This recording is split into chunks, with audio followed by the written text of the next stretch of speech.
Bien, buenas noches. Los invito a abrir en Lucas capítulo 13, el Evangelio de Lucas. En el capítulo 13 vamos a tener allí una lectura. Gracias. No sé si ustedes alguna vez han participado de una de esas conversaciones donde todo el mundo opina. Yo sí, particularmente sí. A ver, en el trabajo puede pasarte, en una mesa familiar. Vieron que en la mesa familiar de política no hay que hablar porque siempre termina todo el mundo opinando y nos peleamos todos, ¿sí? En el trabajo por ahí uno está hablando y sale un tema y uno empieza el otro. Yo siempre digo que el programa ese que tenemos en Argentina, Polémica en el Bar, sí es un retrato de lo que muchas veces nos pasa en lo cotidiano cada uno de nosotros, en diferentes lugares, donde nos sentamos con un grupo de personas y cada uno empieza a decir lo que piensa de algo. Y tenemos que ser honestos que así actuamos. No es que lo que pasa ahí a nosotros no nos corresponde. Lo interesante es, cuando leía en Lucas 13 me encontré una escena donde Jesús se encontró enredado también en una charla entre varios, donde evidentemente opinaban sobre cosas que pasaban en aquel entonces, y el Señor participó de esa charla. Por ahí participó diferente de cómo participamos nosotros.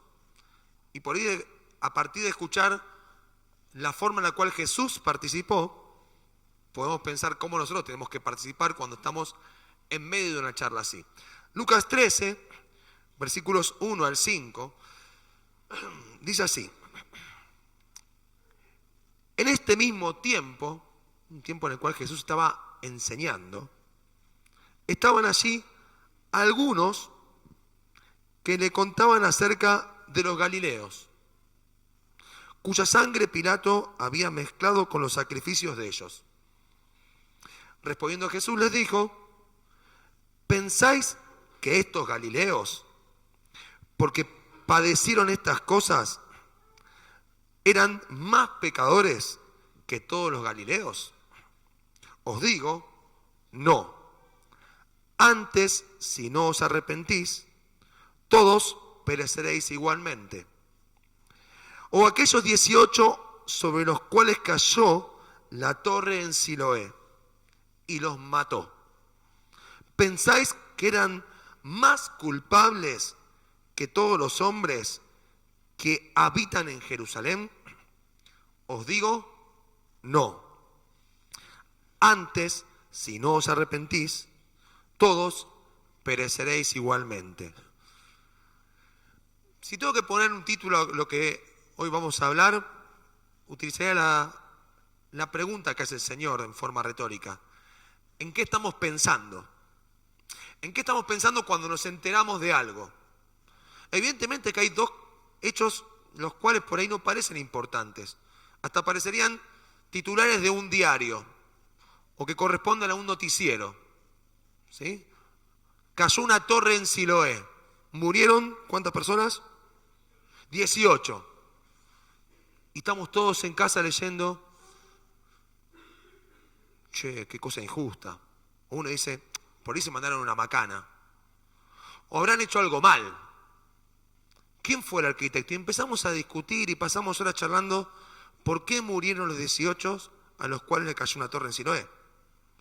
O el otro hecho, lo cual parece más extraño todavía, donde se nos dice que Pilato mató a un grupo de galileos. Y Jesús, conociendo esta charla, escuchando, porque esta charla no la empezó Jesús. Es como que estuviera sentado con algunos que estaban allí, que conversaban de esto. Se pone a hablar acerca de la forma de pensar que tenemos nosotros acerca de las cosas que nos enteramos que ocurren. Es muy parecido a lo que ocurrió cuando en la Biblia vamos al libro de Job. Si usted recuerda la historia de Job, Job era un hombre en el cual su vida, ¿cómo le iba? No, bien solo no. Recontra bien. Le iba súper. A Job le estaba yendo re bien. Y de un día para otro se le cae todo. Pierde todo, pierde sus hijos, solo queda su esposa. Siempre yo tengo una nota sobre eso, que es muy interesante. Ustedes ven que el libro de Job aparece presentándose el diablo, y es como que es una escena muy particular. Nosotros estamos acostumbrados a lo cotidiano, pero no pensamos que el mundo espiritual tiene una reacción directa sobre nuestra vida. Usted no está pensando eso, ¿cierto? Cuando usted sale a hacer las compras, viene acá a la iglesia, va al trabajo, no está pensando que en el mundo espiritual se están charlando cosas que tienen que ver con lo que vos y yo hacemos hoy acá. Ciertamente sí. Y en esa escena, si el diablo agarra y estaba molesto, fastidiado, y Dios le propone que evalúe cómo era la vida de Job. Recuerde que le dice que podía tocar todo lo suyo menos una sola cosa. ¿Qué era lo que no podía tocar? Su carne. ¿Se acuerdan? Bueno, también siempre recuerde lo que dice la Biblia, que cuando un hombre es una mujer, ¿qué son? Una sola carne. ¿Qué fue lo único que no tocó Dios? A su esposa, su carne. Todo lo demás lo perdió. Pero uno va y apenas pasa esta situación, capítulo 4, después de estar un tiempo ahí, los primeros amigos, ¿cuántos días estuvieron? 7 días en silencio. Comienza a hablar uno de ellos. Mire qué interesante, Job 4. Hoy lo voy a entrenar un poco en lo que sería un espadeo bíblico. Job capítulo 4. Va a comenzar todo el largo discurso de los diferentes amigos y las charlas que tienen con Job, quien se encuentra llagado, tirado allí, que en el capítulo 3 habla acerca de su condición y cómo él se sentía. Y en el capítulo 4 dice, versículo 1, entonces respondió Elifaz temanita y dijo, si probáremos a hablarte, te será molesto, pero ¿quién podrá detener las palabras? He aquí tú enseñas a muchos y fortalecías las manos débiles, al que tropezaba enderezaban tus palabras y esforzaba las rodillas que decaían. Mas ahora que el mal ha venido sobre ti, te desalientas. Y cuando ha llegado hasta ti, te turbas. ¿No es tu temor a Dios tu confianza? ¿No es tu esperanza la integridad de tus caminos? Recapacita ahora. ¿Qué inocente se ha perdido y en dónde han sido destruidos los rectos? Como yo he visto los que harán iniquidad y siembran injuria, ¿qué dice? La ciegan. Es interesante cómo empieza la charla y ustedes van a ver en todo el libro de Job. Y este muchacho Elifaz tiene una primera frase que para mí es más que interesante, su primera pregunta. ¿Quién podrá detener las palabras? Como diciendo, ¿qué está queriendo decir? Cuando dice eso, no me puedo callar, tengo que decírtelo. Y en realidad está queriendo justificarse que no se quería callar, porque podía callarse totalmente. ¿Quién podrá detener las palabras? Las de cada uno las puede detener uno. ¿Sí? Todos somos responsables, dice la palabra, de cada palabra ociosa que está en nuestra boca, dijo el Señor. Así que Elifaz podía callarse, pero ¿Elifaz eligió callarse? No, eligió hablar. Y habló, y miren qué interesante, cuando en el versículo 7 le dice, recapacita ahora, qué inocente se ha perdido, y en dónde han sido destruidos los rectos. Como yo he visto, los que harán iniquidad y siembran injuria la ciegan. Si fuéramos Elifaz y estuviéramos con Jesús sentados en Lucas capítulo 13 y nos enterábamos que Pilato mató a estas personas, o nos enteramos que cayó una torre en Siloé, ¿qué estaríamos diciendo con Elifaz? ¿Qué diríamos? La verdad. Esa gente murió, le cayó una torre. Si fuéramos Elifaz, que dice, los que harán iniquidad, ¿sí?, son los que siembran eso mismo. ¿Qué diríamos? Se lo merecían. Los 18 que murieron se lo merecían. Es como cuando usted se entera, fulano fue a la cárcel. ¿Qué pensamos? Algo habrá hecho. Se cayó un avión, murió alguien. Ahora, ¿Jesús respondió así? ¿Qué dijo Jesús? Lucas 13, ¿qué dijo? ¿Dijo eso? Los 18 a los cuales le cayó una torre en Siloé, ¿se lo merecían? No. Qué interesante. Además de decir, amplió el juego. ¿Qué dijo? No se lo merecían ellos, se lo merecería ¿quiénes? Todos. Cualquiera sería merecedor de eso. Los que murieron en manos de Pilato, ¿eran los únicos? No, todos los de Galilea se merecían eso. Todos los que están en Jerusalén se lo merecían. Todos los que estamos acá, ciertamente nos merecemos algo malo, si nos ponemos a pensar. La misma Biblia dice que Dios, ¿sí?, saca el sol, ¿sobre quién? Sobre buenos y malos. Entonces no podemos explicar las cosas que pasan a nuestro alrededor en la base de que todo es resultado de lo que sembramos, porque realmente tendríamos que cosechar más males de los que recibimos. Y Dios muchas veces, ¿qué nos da? Bienes. Muchas veces nos da bienes. Y cada uno de nosotros deberíamos recibir más males. Yo particularmente no tendría que estar acá. Si tendría que pensarlo por las cosas que hice y que por ahí sigo haciendo, tendría que no caerse una torre, por ahí caerse todo este edificio o más cosas. Y uno no ve la vida así. Uno con rapidez tiende a juzgar lo que pasa alrededor de uno. Tiende a hacer su polémica y charlar. Y decir, ¿por qué? Y charlamos horas. Y el Señor dice, todos. Pero después de correr la mirada de ellos, de abrir el juego a todos, ¿en quién pone la mirada Jesús? Cuando dice no, ¿en quién pone la mirada? Vean Lucas 13. Vean, porque no voy a responder. Lucas capítulo 13. ¿En quién pone la mirada Jesús?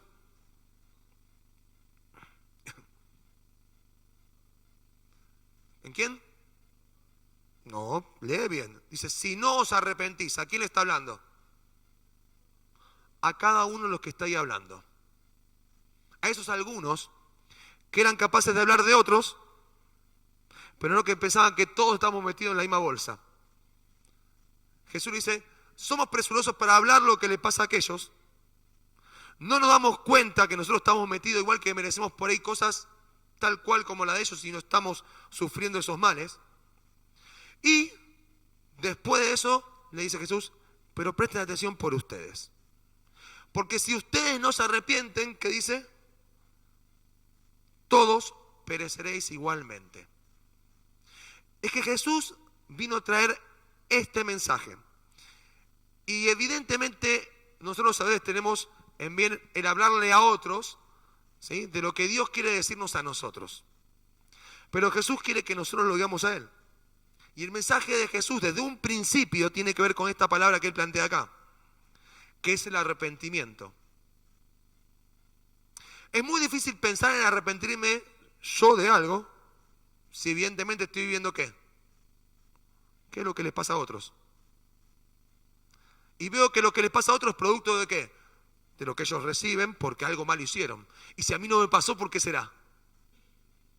Y porque yo habré hecho las cosas mejor, ¿no? Si a una persona le muere un nene chiquito, o un tipo se enferma con algo y algo habrá hecho para que le pase eso. Se lo merecerá. Sebastián contaba esta mañana que ayer lo chocaron. Me reía mucho cuando me lo contaba, porque era para reírse. Perdón que me lo diga así, Seba, es feo que me ría de tu desgracia. Pero es muy gracioso como lo chocaron. Porque él iba por la mano correcta, veía que venía un auto contramano y encima dice, se va a dar cuenta y me va a esquivar. Y hasta llegó a frenar el auto y lo chocaron estando parado. Y después cuando se baja el hombre dice, estaba dormido. Y yo no iba a decir, Sebastián, porque hizo algo malo lo chocaron. Es decir, se lo merecía Sebastián. Por ahí te merecías algo peor, ¿no? Sí. ¿Qué vamos a pensar? Que porque lo chocaron, se merecía que lo chocaran. ¿Qué hiciste de malo, Sebastián? No empecés, porque seguramente podrías estar hablando toda la vida y yo también nos juntamos y tenemos para escribir libros de las cosas malas que hicimos. A él no lo chocaron porque ayer hizo algo malo. Al revés. Él decía, doy gracias a Dios que estoy vivo porque podría haber terminado peor. ¿Sí? El hombre se quedó dormido, lo chocaron y decía, fue un milagro, porque mis hijas no tenían cinturón de seguridad, ninguno resultó lastimado. Y por ahí, si lo chocaban, hubiera sido catastrófico. Un hombre se quedó dormido y chocaba una familia. Hoy estábamos todos hablando, ¿sí?, de que pasó una desgracia. Cayó una torre de Siloé, chocaron a una persona. ¿Por qué? El Señor dice, no nos ocupemos tanto en eso, pensemos justamente qué es lo que tenemos que hacer nosotros hoy. Y repito, el mensaje del Evangelio es uno, arrepentidos. Juan el Bautista empieza hablando de eso. Cuando Juan el Bautista va a presentar al Señor, ¿qué dice? Arrepentidos, ¿por qué? El reino de los cielos se acercó. Cuando Jesús comienza a predicar, ¿qué dice? Arrepentidos, porque el reino de los cielos se acercó. En la antigüedad, el pueblo judío, esta palabra tenía muy encarnada la palabra arrepentimiento. Voy a pedir que 4 personas me hagan el favor de buscar cada un texto diferente. Proverbios 13, 21, Pablo, buscame Proverbios 13, 21. Voy a pedirle a Víctor que... me vas a matar, Víctor, vamos, Víctor. Ezequiel 18, te la dice ahí. 18.4, Ezequiel 18.4. A Natanael, buscame Levítico 1.4. Y al que quiero menos, para jorbarlo nomás, no, para hincharlo. Elías, Amós, ¿viste? Ese es para molestarlo. Le mandé uno difícil a Elías. Amós, ahí está, ¿viste? Amós capítulo 5, Elías. El pueblo judío tenía esta idea del arrepentimiento muy presente. Y tenían un dicho que decía a ellos, ¿cuál será el castigo de los pecadores? Entonces, cuando querían buscar respuesta a esto, como pasó con la torre de Siloé, que hablaban diciendo, mirá lo que pasó, y lo que pasó con los hombres que mató Pilato, le preguntaban primero la sabiduría. Entonces iban al libro de Proverbios y leían Proverbios 13, 21. ¿Qué dice Proverbios 13, 21, Pablo?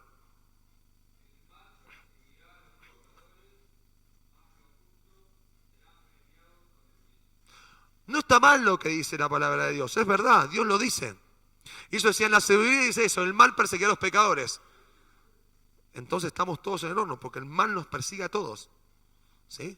No hay justo ni un uno, dice la palabra de Dios. El libro de Números agrega, dice que nuestros pecados nos van a alcanzar. Entonces después le preguntaban a la profecía a los judíos. Se iban a Ezequiel, capítulo 18, versículo 4. ¿Y qué dice la profecía?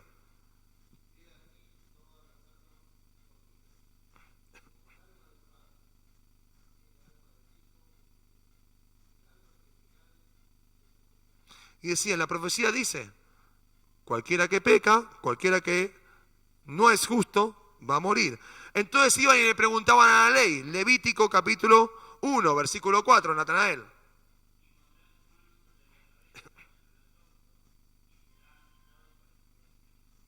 Entonces decían, el castigo de los pecadores, según la ley, caía sobre quién, sobre un animal que tenía que ser sacrificado. Y por último, ¿sí?, le preguntaban a Dios los judíos. E iban al libro de Amós. Pero antes que eso, Elías, ¿cuál es el título del capítulo 5 del libro de Amós? Llamamiento al arrepentimiento. Es que los judíos entendían que Dios llamaba a cada persona a esto. ¿Y qué dice el capítulo 5, versículo 4, Elías?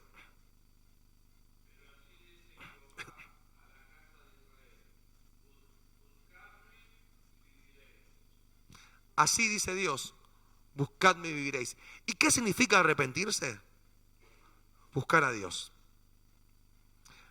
Eso significa claramente arrepentirse. En vez de pensar en lo que le está pasando al otro y por qué le pasa, es entender que mi tiempo corre y que yo también soy merecedor de algo, porque no soy justo. Y que las desgracias del otro no justifican de que yo soy libre de culpa, porque también soy merecedor. Si yo me pusiera a pensar en las desgracias que pasan en nuestra ciudad, digan, mirá, a ellos Dios ya los llamó. ¿Y vos que estás acá? ¿Qué? ¿Sos mejor que cualquiera de ellos? No, yo tampoco. Ciertamente Dios nos está dando la chance de que hoy, cada uno de nosotros, nos arrepintamos. Podamos correr a Él. Dar vuelta, que esa es la idea de arrepentirse. Porque la palabrita para arrepentimiento en hebreo es una palabra que se dice teshuvah, que viene de una raíz que es shub, que quiere decir volverse o dar vuelta. Porque la actitud del hombre es la que declara el libro de Isaías, cuando dice, todos nosotros nos descarriamos como ovejas, cada cual se apartó por su camino. Nos dimos la vuelta y no miramos a Dios. Y de esa manera vamos caminando en la vida, dando tropiezos y tumbos, hasta que llegan las consecuencias, que van a llegar ciertamente. Pero la Biblia dice, arrepentite. ¿Qué es? Girá y mirá a Dios. Jesús dice, se acercó el reino de los cielos, pero no sirve de nada si no te arrepentís. Porque el llamado es, arrepiéntanse. El mismo Juan el Bautista amplía la idea. Cuando en el capítulo 3 de Lucas, versículo 8, dice lo que vamos a leer ahora, Lucas 3:8.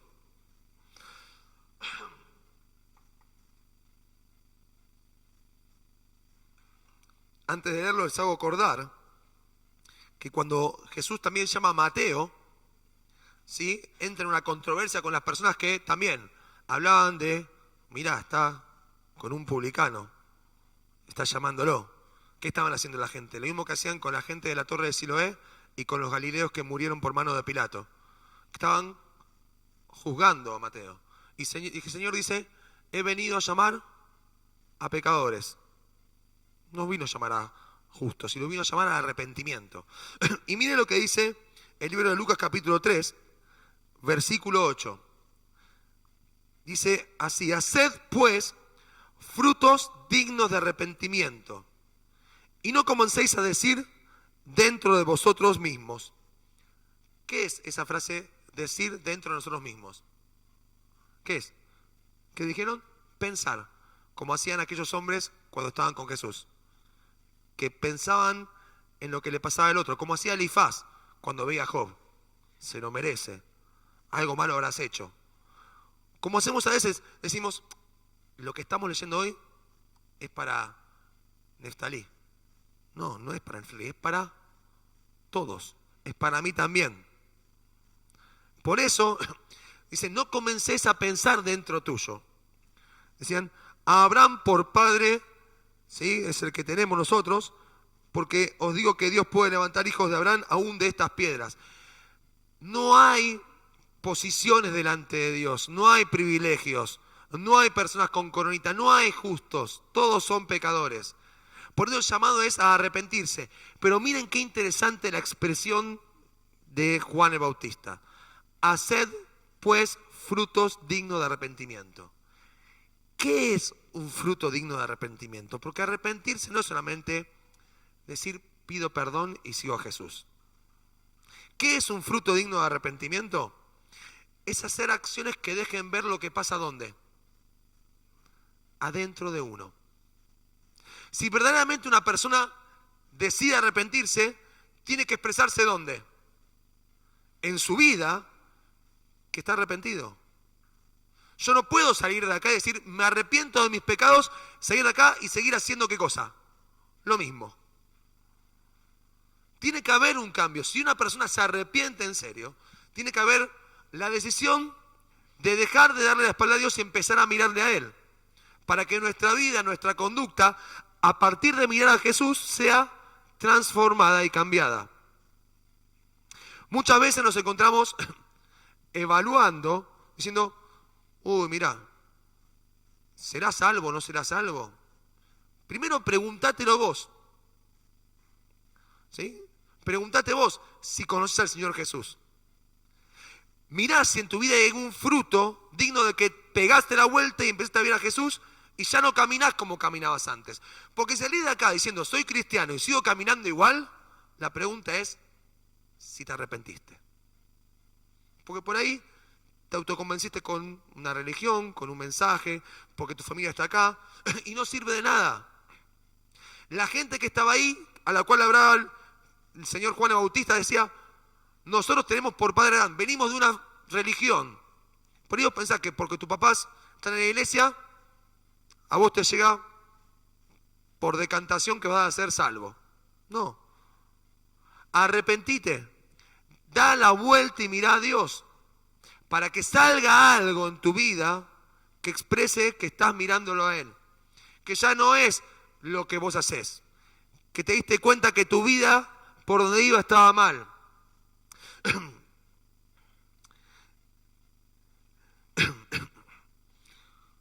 Saben que en la escuela, cuando trabajamos, siempre ocurre algo que es muy notorio. Tenemos algunos chicos que son clientes exclusivos de venir a vicedirección y a dirección.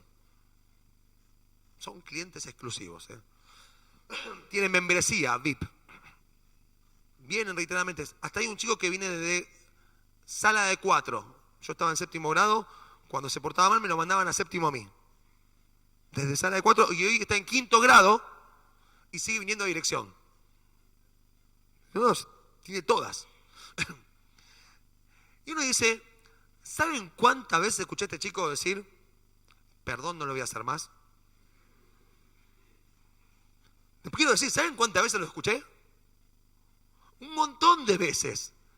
Y les prometo que probablemente de acá a unas semanas, ¿qué me va a decir? Cuando se manda una macana, el otro día a un chico celíaco le estaba dando de comer cosas con harina y es su mejor amigo. No, de verdad. Yo decía, ¿no entendés que le pueden matar, lo pueden mandar al hospital?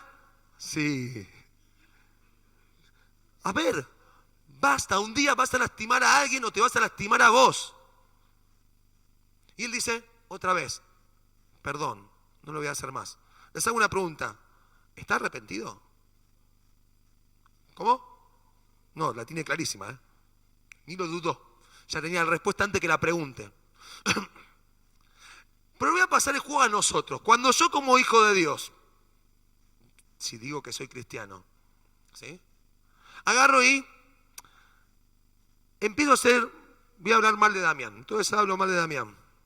Y mañana le digo, che, Damián, perdón, te equivoqué. Después agarro y lo defraudo a Víctor. Y así sigo. Y pasan varios años y sigo actuando así. La pregunta es, ¿estoy arrepentido? Porque a veces nosotros actuamos de esa misma manera infantil, ¿con quién? Con Dios. Y tenemos que entender que arrepentirse es mirar a Dios y dejar que Él empiece a transformar, ¿qué? Nuestra conducta. Si vos crees en Jesucristo, no podés salir caminando de acá de la misma manera. No podés, no te puede dar igual a hacer lo que estabas haciendo, porque tenés que saber que eso está mal. Tiene que haber frutos dignos de arrepentimiento. Uno dirá, a veces parece que nos confundimos con una escena que es muy conocida, está en Lucas 23, ¿sí? Lucas capítulo 23. ¿Quién sabe de qué voy a hablar cuando voy a Lucas 23? Estamos hablando de la crucifixión. ¿De qué escenas voy a pensar? Dentro de la crucifixión hay varios capítulos ahí, varias escenitas. Versículo 39 vamos a leer.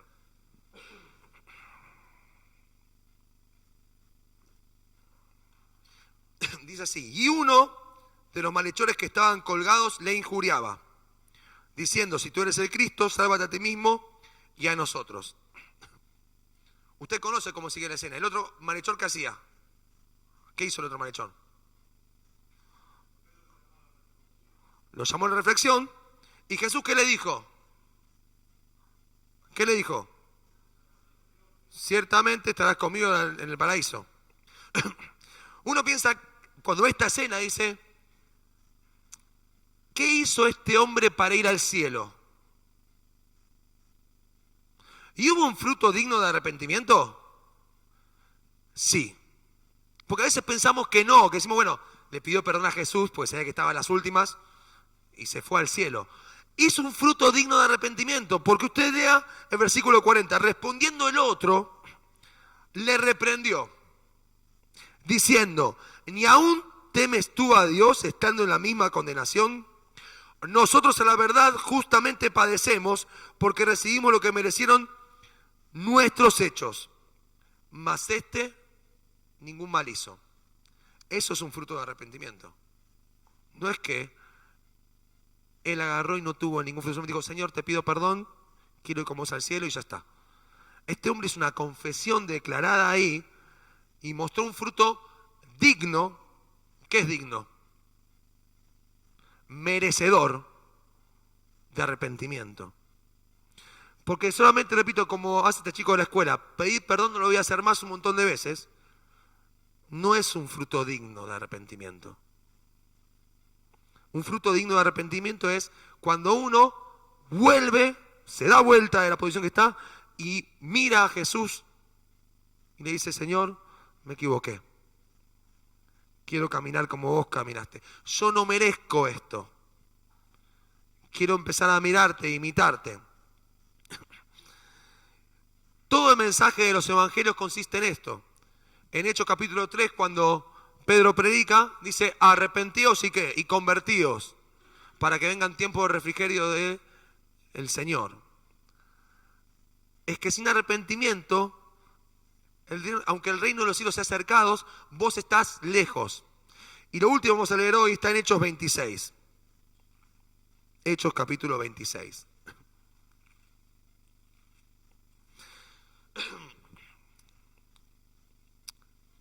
Pablo, después de estar recorriendo gran parte del mundo conocido, predicando el Evangelio, una vez más da testimonio de lo que pasó en su vida.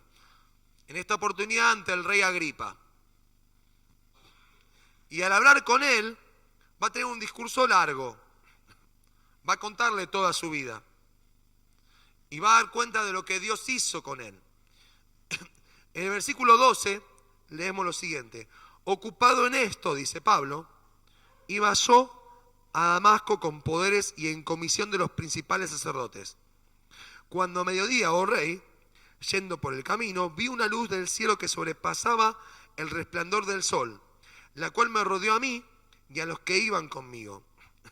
Y habiendo caído todos nosotros en tierra, oí una voz que me hablaba y decía, en lengua hebrea, Saulo, Saulo, ¿por qué me persigues? Dura cosa te es dar coces contra el aguijón.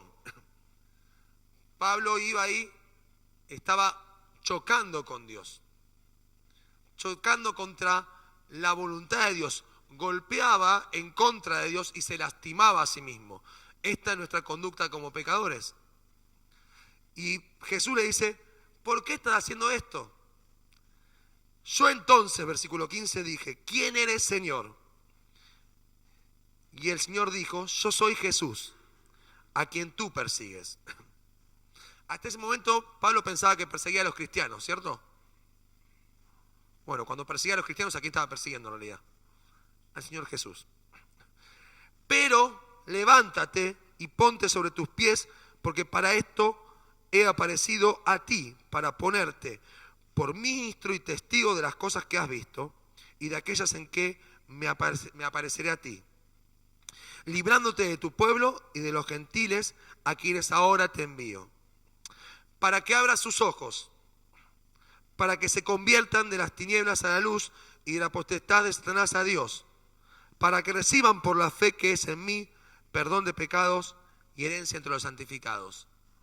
Pablo hablaba para que se arrepientan. Miren lo que dice más adelante, versículo 22. Pero habiendo obtenido el auxilio de Dios, persevero hasta el día de hoy, dando testimonio a pequeños y a grandes, no diciendo nada fuera de las cosas que los profetas y Moisés dijeron que habían de suceder. Que el Cristo había de padecer y ser el primero de la resurrección de los muertos para anunciar luz al pueblo y a los gentiles. Versículo 24. Diciendo él estas cosas en su defensa, Festo a gran voz dijo, estás loco. Pablo, las muchas letras te han vuelto loco. Mas él dijo, no estoy loco. Excelentísimo Festo. Miren cómo le respondió al que lo dijo loco, Podría decirle, loco sos vos. Así no le dijo. Excelentísimo Festo. Sino que hablo palabras de verdad y de cordura. Pues el rey sabe estas cosas, delante de quien también hablo con toda confianza. Porque no pienso que ignora nada de esto, pues no se ha hecho esto en algún rincón, a escondidas. Y Pablo dice, ¿crees, oh rey Agripa, a los profetas? Yo sé que crees. Entonces Agripa dijo a Pablo, por poco me persuades a ser cristiano. Y Pablo dijo, quisiera Dios que por poco o por mucho, no solamente tú, sino también todos los que hoy me oyen, fueseis hechos tales cual yo soy, es decir, cristianos, excepto estas cadenas.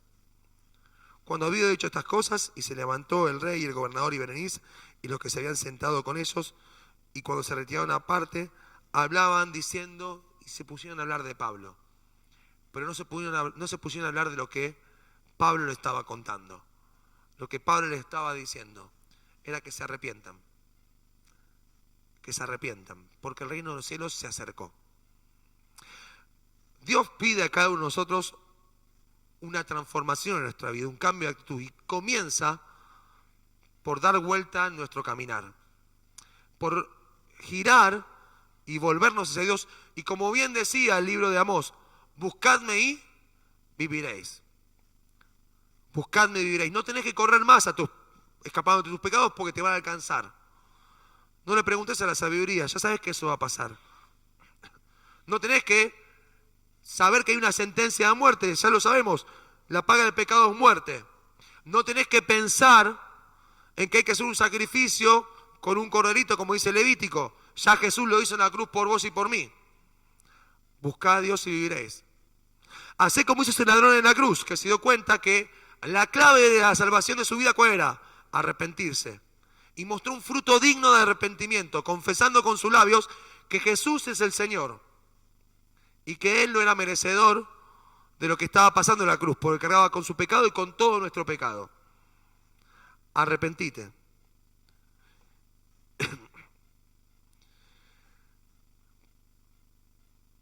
Por ahí te vas de acá y te quedás hablando otra vez en clave polémica. ¿Sí? Por ahí mañana te enterás que a una persona le pasa algo y decís, uy, ¿por qué se le cayó un edificio y murieron 18 personas? ¿Algo habrán hecho? Por ahí desvías la atención de lo que Dios te está diciendo a vos hoy y lo que Dios dice en la Biblia desde el principio, a todo hombre, en todo lugar, que se arrepienta. Y ponés la mirada en otra cosa para, como diríamos, esquivar el problema. Pero un día te va a llegar, un día nos va a llegar a todos. Y Dios sigue diciendo, arrepiéntanse, vuelvan su mirada a mí, búsquenme. Estoy en la cruz, morí, resucité y tengo nueva vida. Que podamos sentirnos desafiados por el llamado de Dios y responder a Él hoy. Y no estar otra vez diciendo, perdóname, no lo voy a hacer más, Dios. Sino que al mirar a Jesús nuestra vida sea transformada por el poder que obra, ¿sí? Y que sigue obrando en aquellos que se han arrepentido.